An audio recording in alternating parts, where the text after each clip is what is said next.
L'informatrice parlait d'une voix lente ou parfois très rapide.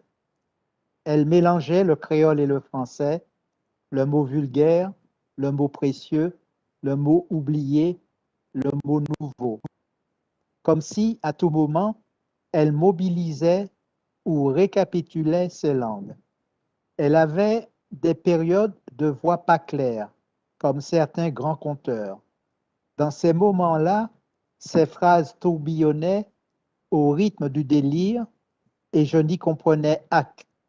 Il ne me restait qu'à m'abandonner, débarrassé de ma raison, à cet enchantement hypnotique.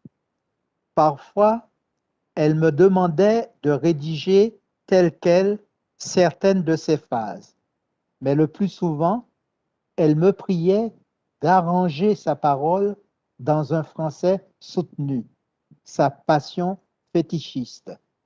Mon utilisation littéraire de ce qu'elle appelait ma pauvre épopée ne lui fut jamais évidente.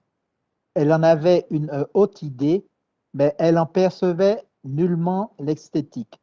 Elle pensait, comme Tissiric, qu'il fallait la conserver, mais que tenter l'écriture d'histoires tellement peu nobles était une perte de temps.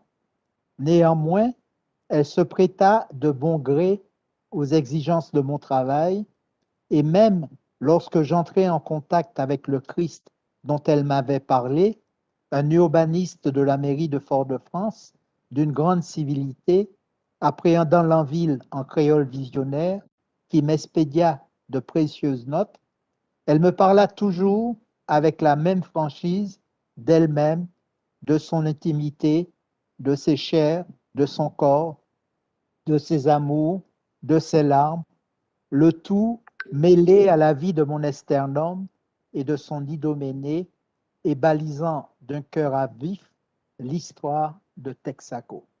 Merci beaucoup, Patrick.